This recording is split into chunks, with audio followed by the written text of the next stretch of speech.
quase 5 minutinhos, então vamos começar, né? Vamos ver quem já tá presente aqui. Tá, a Manuela e acho que o Giovanni, aquele ali, né? É o Giovanni, que é aquele bonequinho ali? Alô, gente? Alguém pode me dizer se é o Giovanni? Deixa eu ver aqui no Google. Pior que eu sei.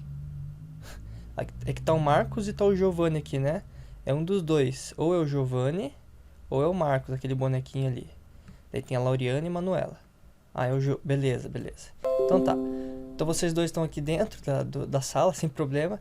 E os demais estão vendo a live pela minha tela, né? Então eu imagino que vocês estejam conseguindo ver a minha tela aqui do lado. Muito bem, gente. Deixa eu abrir aqui, ó, o meu documento, que eu vou começar a aula por aqui. Ctrl C e vamos para lá. Então sejam bem-vindos à aula. Hoje é dia 16/10. Vou fazer a chamada no finalzinho da aula, tá, gente? Muito bem. Hoje a gente vai ver os números complexos. Então, a primeira vez que a palavra número imaginário apareceu na literatura foi nesse livro aqui, ó. Discours de la méthode pour bien conduire la raison et chercher la vérité dans les sciences. Ou, deixa eu colocar traduzido para português. Ctrl C, né? Tá em francês esse livro. Já falo de quem que é esse livro. Alguém sabe de quem que é esse livro? Ó, agora tá em português, ó. Livro. Discurso sobre o método de conduzir bem a própria razão e buscar a verdade nas ciências. Alguém sabe de quem que é esse livro? Querem chutar? Vamos, gente. Dá um chute aí, cada um fala um autor aí. Vamos ver se vocês lembram. Ou tem alguma ideia de quem que é que escreveu esse livro. Ó, vou dar uma dica, é um filósofo, tá? Muito famoso. Não? Cri, cri, cri, cri.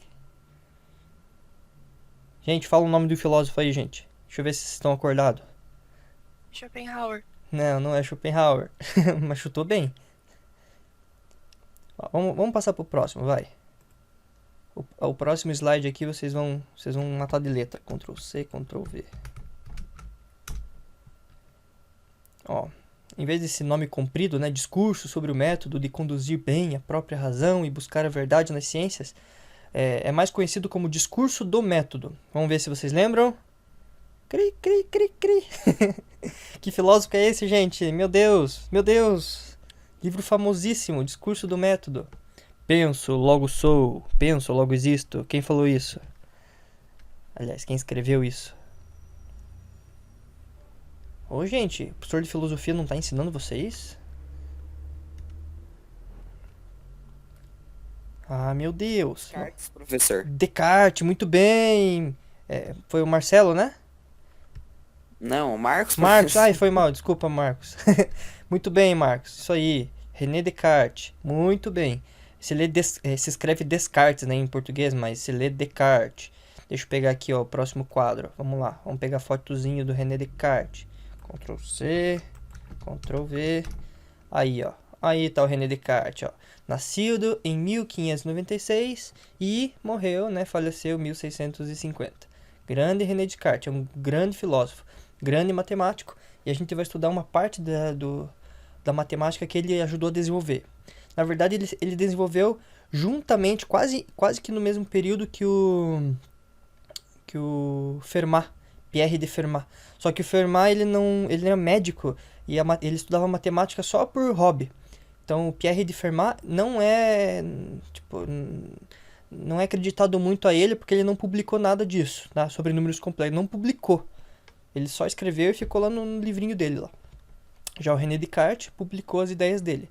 Então ele publicou muito dessas ideias aqui nesse livro. Discours de la méthode pour bien conduire la raison et chercher la vérité dans la science. Nesse livro aí, beleza? É um filósofo francês desse século aqui, ó. 1650, 1596. Ele viveu em 2 séculos, tá? Pode ver, ó, de 1500 a 1600, né? Como a maioria de nós, assim, que nascemos antes de 2000 e depois virou ano para 2000, né? Então, as pessoas que nasceram antes de 2000 também viveram 2 séculos. Muito bem. E curiosamente viveram 2 milênios também, né? Tá, vamos pro próximo. copiar, colar. Então, onde que aparece isso no livro dele?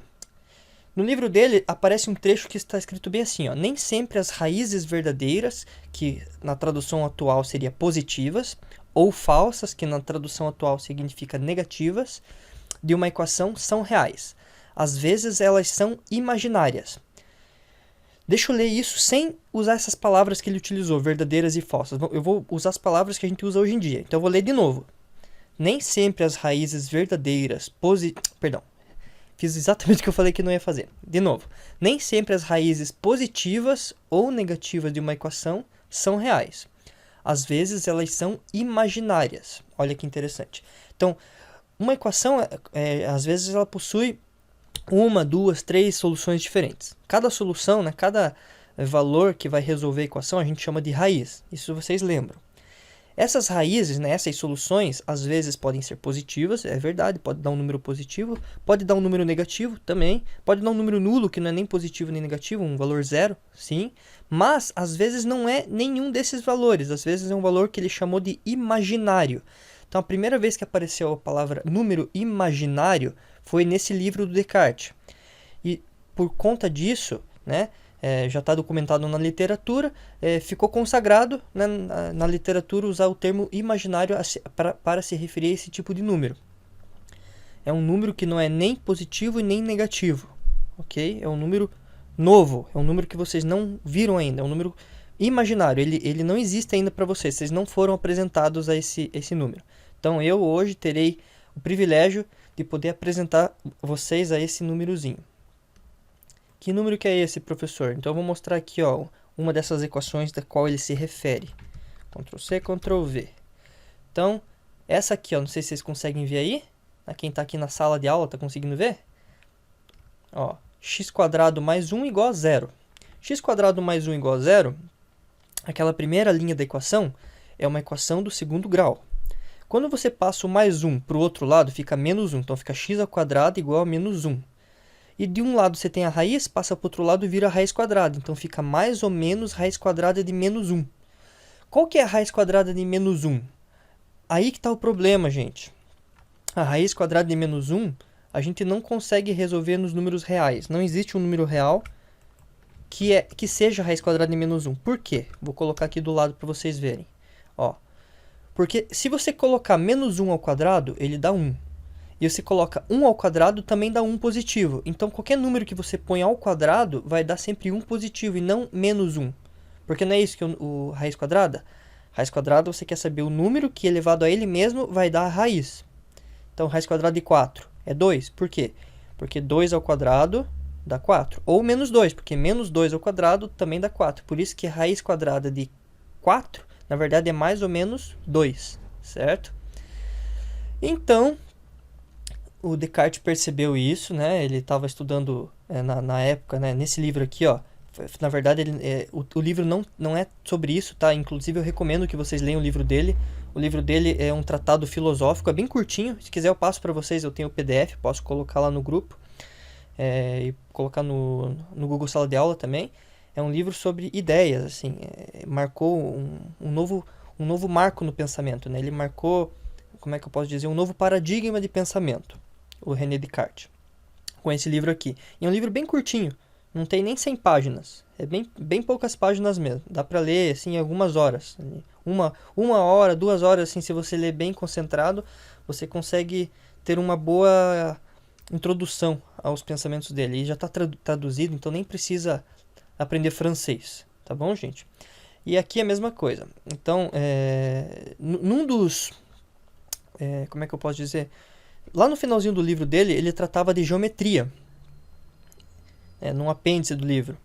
E nesse apêndice ele colocou, né, um estudo sobre isso aqui, né, mas era mais voltado para geometria analítica, que é o que a gente vai ver bem lá para frente depois. E dentro desse estudo ele acabou tendo que estudar também equações algébricas, e nas equações algébricas achar a solução das equações algébricas, e dentro dessas soluções precisou descobrir números assim, ó. Ele precisou utilizar esses números complexos, né? Aqui, ele chamou esse número aqui de imaginário. Então, eu vou pegar o próximo quadro para vocês aqui. Próximo quadro, Ctrl C, Ctrl V. Aqui. Então, a solução que ele propôs é o seguinte. A raiz quadrada de menos 1, esse novo número, agora ele se chama número imaginário. Então, essa aqui seria a unidade imaginária. Então, esse número i, ele representa a raiz quadrada de menos 1. O que significa isso? Significa que se eu elevar o i ao quadrado, vai dar menos 1, certo? Então, o único número que elevado ao quadrado vai dar menos 1 é a unidade imaginária. Tá todo mundo entendendo até aqui? Agora eu preciso ouvir aqui. Quem tá entendendo aí, fala eu. Tô entendendo. Eu. Eu. Aí sim, hein, gente. Muito bem. Só 2? Não. Também. Ah, beleza. Ó, o Giovanni escreveu eu no chat. Beleza, tranquilo. Então tá. Tranquilo, gente. Tá todo mundo entendendo. Maravilha. Vamos pro próximo quadro aqui. Ô, professor, só uma dúvida. Na física matemática eles estudam isso também, né? Bem no Nossa, princípio. em tudo. Eu já vou mostrar pra vocês. Em tudo Eu isso aqui tenho dá pra ver. um amigo que é físico matemático, ele me falou um pouco sobre isso.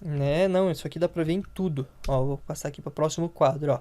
Números complexos. Para que isso aqui serve, professor? É exatamente no que você acabou de falar agora.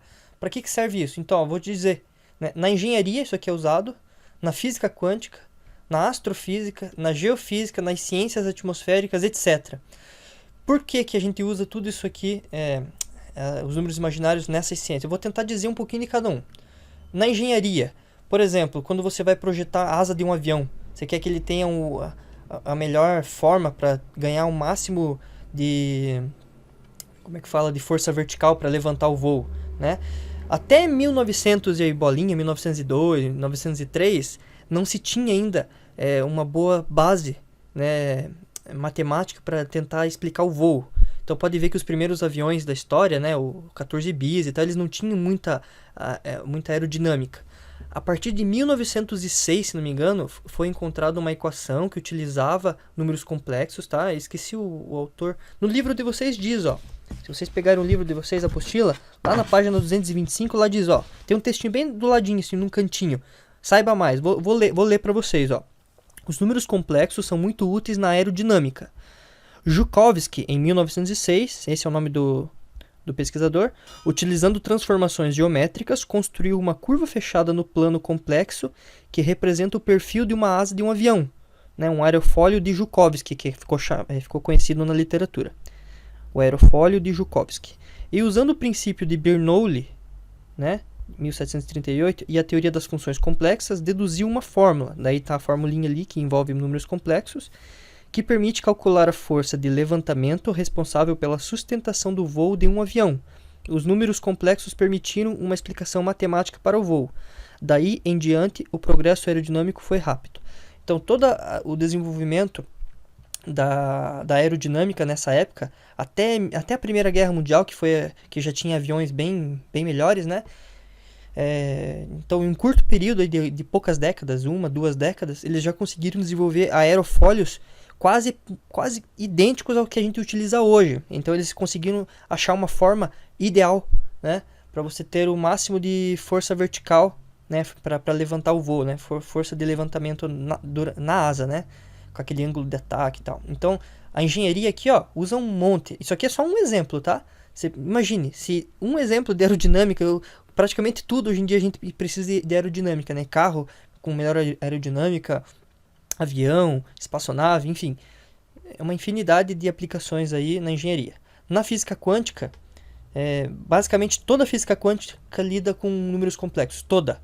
A equação de Schrödinger é uma equação complexa, né? É uma equação que utiliza números complexos. Então são números complexos que representam os estados fundamentais das partículas. Então a energia mínima das partículas, o estado de energia mínima é representado por um número complexo, um sistema de partículas é representado por um número complexo, tá? Então, na física quântica é pura cálculo complexo. Na astrofísica, eu posso dar exemplo, por exemplo, de buracos negros, né? Já ouviram falar daquele físico lá, o Stephen Hawking, né? Ele estava estudando buracos negros, tentando unificar, né, a gravitação com a mecânica quântica e tal. Ele precisou utilizar números complexos para ver propriedades do buraco negro que a gente não conhece. Então, por exemplo, ele descobriu, né, mas daí é um estudo teórico daí, né? Diferente dos estudos que eu falei até aqui, que são estudos práticos, né? Esse aqui é um estudo puramente teórico que não foi ainda comprovado, mas ele deduziu, né, através de equações, que um buraco negro não é tão negro assim, ele emite radiação, né? Essa radiação, ele emite muito pouquinho radiação, né? Vai depender do raio do buraco negro. Quanto menor for o raio, mais a radiação ele emite. Então, buracos negros pequenos emitem mais radiação e ao longo do tempo eles acabam se evaporando, né? Então, essa é a teoria do Hawking. Então, tem aplicações na astrofísica também. Geofísica, nem se conta, um monte de aplicações. Ciência atmosférica, tudo que envolve caos, né? Existe um monte de equações não lineares que você precisa encontrar a solução dessas equações, e algumas dessas soluções são dadas através de números complexos. Então, essas soluções representam previsões do tempo, previsões de macro previsões, micro previsões, enfim. Você tem uma série de possibilidades aqui para o uso dos números complexos. Então, isso aqui, na verdade, ele não tem nada de imaginário, ele é muito real esse número, tá? No sentido, assim, de realidade, ele representa coisas de verdade. O número imaginário é só porque o Descartes usou mesmo, porque ele não tem nada de imaginário, ele é muito útil, certo? Esse númerozinho aqui ele é muito útil, ele é bem real, ele tá no sentido de realidade. Mas ficou na literatura conhecido como imaginário e assim vai ser para sempre. Muito bem, gente. Alguma dúvida? Querem perguntar alguma coisa?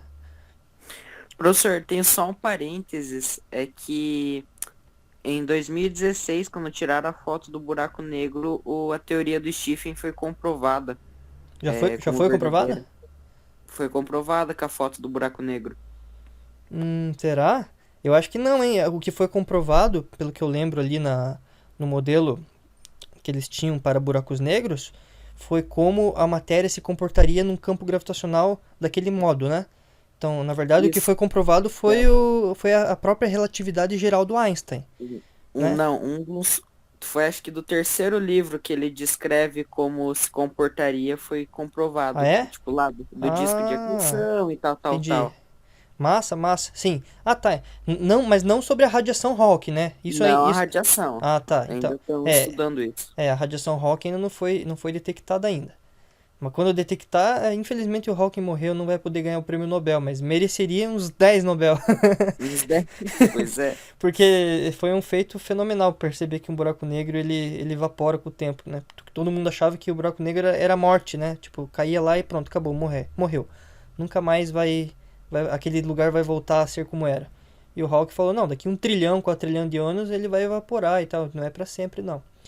Daí vai ter a morte térmica do universo depois de muito, muito tempo. Eu acho que seria legal se comprovar.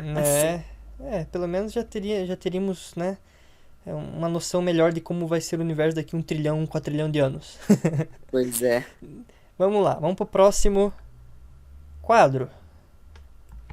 Falei pra vocês que hoje tinha bastante coisa pra gente ver. Ctrl C, Ctrl V. Vamos pro próximo aqui, ó. Então, o que são os números complexos?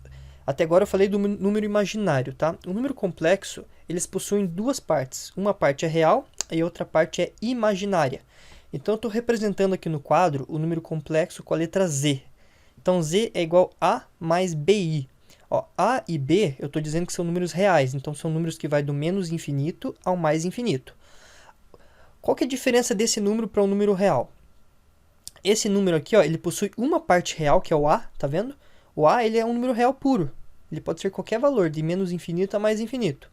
O BI ele já não é um número real puro, é um número real multiplicado por um número imaginário. Então aqui, ó, na verdade é um múltiplo da constante imaginária, tá vendo? Então esse aqui é um número complexo. Ele é complexo, né? Por que ele é complexo? Porque ele não é só real ou só imaginário. Ele é os dois. Ele tem uma parte real e tem uma parte imaginária. Como é que a gente faz conta com isso? É o que eu vou mostrar para vocês agora. Ctrl C, Ctrl V.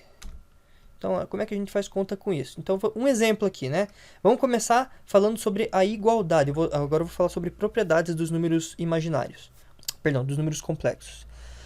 Dois números reais são iguais quando suas partes reais e imaginárias são iguais. Então, digamos que eu tenho dois números aqui, do lado esquerdo da equação. Eu escrevi 1 mais BI, B é um número real, tá?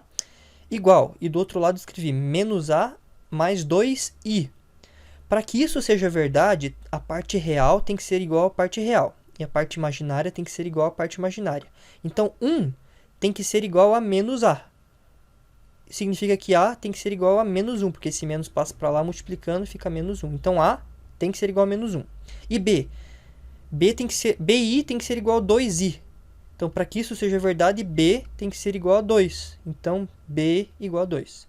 Todo mundo entendeu a igualdade de números complexos?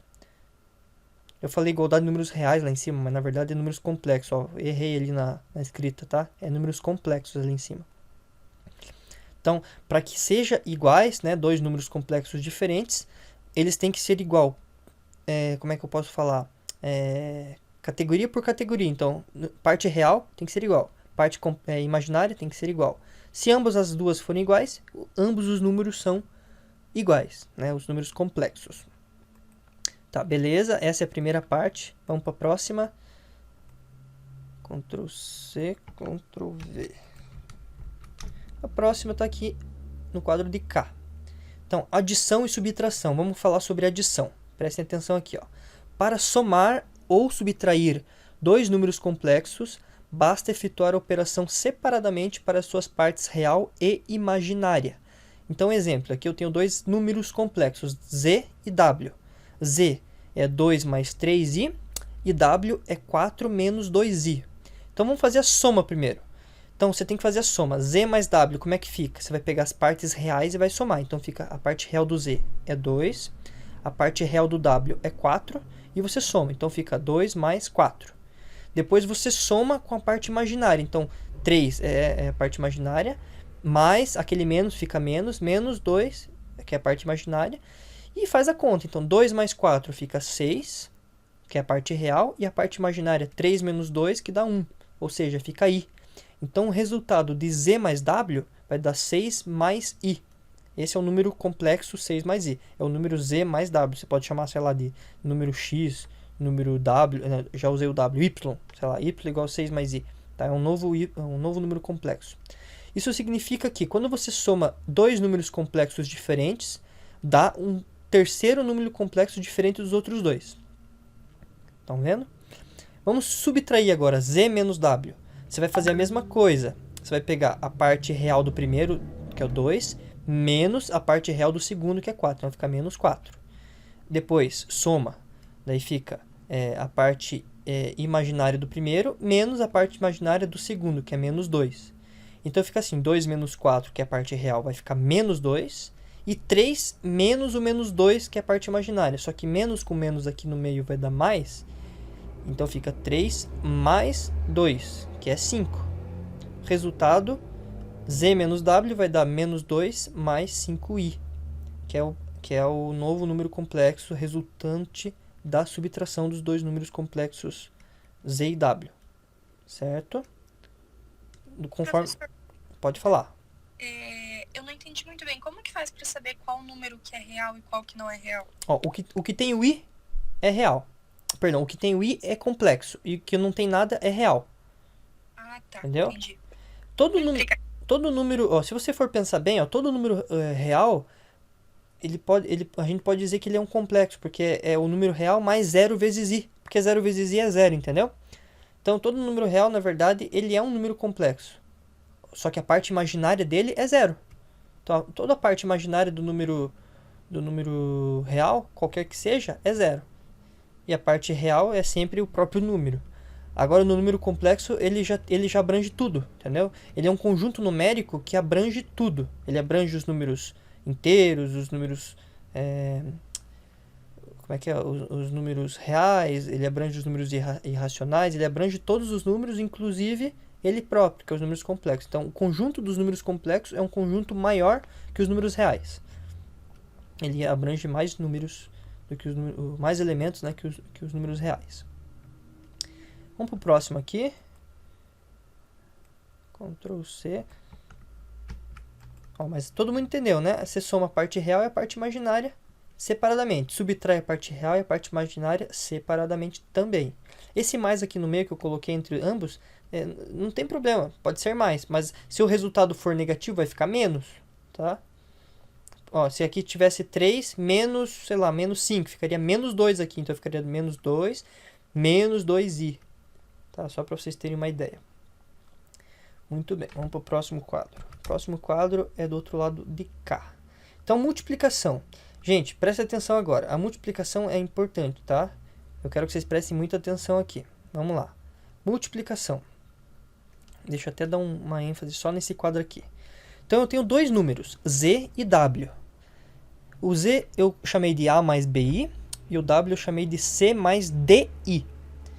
Então, A e B são números reais, C e D são números reais. I é o número imaginário, tá? Definimos o produto Z vezes W por. Então, aqui isso aqui é definido, ó. Então, eu pego o número Z, multiplico pelo número W. Faz aquela regrinha de distribuição. Então, fica o A vezes o C, que dá AC, mais A vezes o DI, que dá ADI. Lembrando que o I não é uma incógnita, tá? Não é um valor real, é unidade imaginária. Daí, mais BI vezes C, que fica BCI, mais BI vezes DI, que fica BDI ao quadrado. Só que veja só, gente, I ao quadrado, lembra que a raiz quadrada de menos 1 era I? Significa que I ao quadrado é menos 1. Então, esse I ao quadrado aqui, na verdade, vira menos 1, fica menos BD. Então, no lugar desse mais BD, fica menos BD. Ou seja, um número real. Não tem I multiplicando eles, porque I quadrado dá um número real, dá menos 1. Então, esse I quadrado some, vira menos BD. Então, tudo que é número real, puro, vem para cá. Então, vai ficar o AC menos BD. Eu deixei eles aqui embaixo em evidência. Ó. Eles estão dentro aqui de um colchete, tá? De um parênteses. Daí, mais, eu peguei agora os números que multiplicam I e coloquei o I em evidência. Então, AD mais BC vezes I. E pronto. Eu tenho novamente um novo número complexo. Aqui, ó, AC menos BD é um valor real, né? Que A vezes C vai dar um número, menos B vezes D vai dar outro número. Somando, subtraindo aqui vai dar um outro número real. E aqui, AD mais BC também vai dar um outro número real. Só que tem a parte imaginária aqui, multiplicando em I. Então, tudo isso aqui é um número imaginário. E tudo isso aqui é um número real. Certo? Vamos ver isso na prática. Vamos ver como é que funciona isso na prática. Deixa eu pegar aqui o próximo quadro aqui. Tá acabando já a aula, gente. Hoje a aula é rapidinha mesmo. Vamos lá. Então, exemplo. Ó, eu peguei dois números aqui, ó. 2 mais I e 3 mais 2i. Se eu quiser multiplicar eles, então Z vezes W, como é que fica? Fica 2i mais I vezes 3 mais 2i. Então, o 2 multiplica aquele 3, fica 6, mais 2 vezes 2, né, fica 4, só que tem um i, então mantém o i. É igual, gente, é igual. Vocês vão fazer a conta do jeito que vocês já fazem. I vezes 3 vai dar 3i, mais I vezes 2i vai dar 2i quadrado. Esse 6, você pode somar com quem? Com ninguém aqui, né? Não, você pode somar com aquele i quadrado ali, ó, 2i quadrado, porque 2i quadrado na verdade é menos 2. Então o que eu fiz aqui? Só para facilitar a visualização de vocês, eu desci esse 6 aqui, ó, desci para baixo, certo? Esse 4i mais 3i eu coloquei 7i, né? 4 mais 3 dá 7. E esse 2i quadrado eu coloquei menos 2 aqui, ó. Por que eu coloquei menos 2? Porque i quadrado é menos 1. 2 vezes menos 1 é menos 2, então vim para baixo aqui o menos 2. 7i eu vou manter, que é um número imaginário puro. E 6 menos 2 é 4. Então, o resultado aqui, 4 mais 7i. Então, o resultado da multiplicação de Z por W, Z vezes W, vai dar 4 mais 7i, que é um outro número complexo. Todo mundo entendeu os passo a passos aqui que eu utilizei na multiplicação? Alguém está com dúvida? Pode falar. Deixa eu virar aqui a minha cabeça para o quadro, né? Que tem gente assistindo pela sala do Google. Eu não tenho dúvida nenhuma, professor, Nenhuma? tá tranquilo. Tá tranquilo? Então tá, ó, gente, se ninguém tem dúvida, não se preocupem, eu vou postar esse conteúdo, já tá digitalizado, tá? Eu coloquei num arquivo PDF e vou postar no grupo para vocês. Aqui na sala de aula, dentro do jogo, é mais fácil de vocês verem, tá? Então, eu recomendo, quem quiser, sempre assistir aula. Eu acho que vai virar padrão, gente. Eu vou dar aula sempre aqui dentro do jogo, tá? Dá um trabalho pra mim fazer aula, mas é bem divertido dar aula aqui dentro. Que daí você tá dentro do quadro aqui e tal. Bem mais divertido. Não sei se vocês acham isso, mas eu também acho, né? Tá todo mundo de acordo? Posso continuar dando as aulas aqui na sala? Por mim, tudo bem, professor. Ah, é? Por mim também. Beleza. Fica mais dinâmico. Fica mais divertido, né? Beleza. Ah, Manuela, eu tô te devendo aquela caixa de chocolate do último evento, tá? Não me faça esquecer. Professor, tá bom, pode. Eu tenho que deixar uma caixa de chocolate lá no colégio pra quando você passar lá você pegar. Né? Então tá, gente. Tá, último slide aqui, peguei uma figurinha aqui do René Descartes. Tadadã. Agora vocês já sabem o que é um número complexo. Grande René Descartes. Então, gente, é isso a aula de hoje. As próximas aulas a gente vai ver divisão de números complexos. A gente vai ver uma coisa chamada conjugado, que é uma coisa que existe nos números complexos. A gente vai ver potências, então existe potências de números complexos. E mais para frente a gente vai ver a continuação. Então, tudo que a gente viu hoje é o equivalente à página 224 a 220. Só 224, que a 225 a gente não viu ainda.